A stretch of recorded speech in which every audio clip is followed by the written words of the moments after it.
Connor with housewing.com here, just giving a quick market update. So the most recent rates, they're staying around 6.5%. They haven't really moved around that much in relative to 6.5%, but it's way better than they've been a month ago, for sure. I think they were around 7 at that point.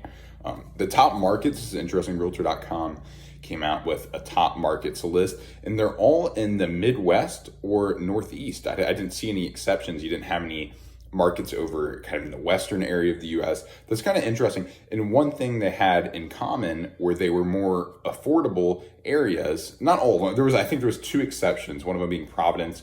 I forget the other one, but one of them was definitely Providence. And there was 2 exceptions to that, but for 8 out of the 10, they were generally more affordable or just as affordable as at the national average for the cost of a house. So no crazy expensive markets. I guess that's what I'm really trying to say is there's no crazy expensive markets. You didn't have, Malibu, California listed on this top 10 list or anything like that. And are we going to continue seeing those areas as the top markets? Probably, because affordability, right now the prices haven't really moved that much. They've moved slightly up or down depending on the area, but they're not really moving a crazy amount in either direction. So the prices are still pretty high. The rates moved to 6.5%, which, hopefully those will get lower too, because it's not enough to really bring a giant influx of buyers into this market. The buyers still have a lot of leverage now because the rates are still, kind of relatively higher. The prices are still up there. They haven't really moved around that much recently.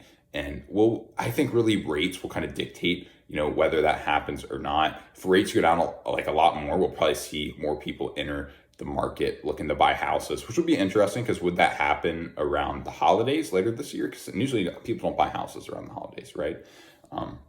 But some people do, of course. And the other update is that the NAR settlement, it's in full effect now.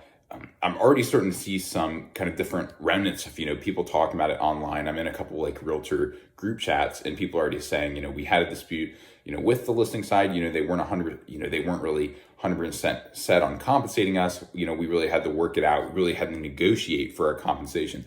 And that will be a trend, I think, in some situations. I don't think it's going to be in every transaction. It's going to be that way, but there's definitely going to be certain situations where you're going to have to negotiate, get creative with how you're able to include your compensation, right? To make sure you get paid, because that's, of course, really important if you're a buy-side realtor or you're a list-side realtor, right? Because, a lot of people do this for a living. They do it as a part-time job to help, supply for their family and, right, extremely important stuff.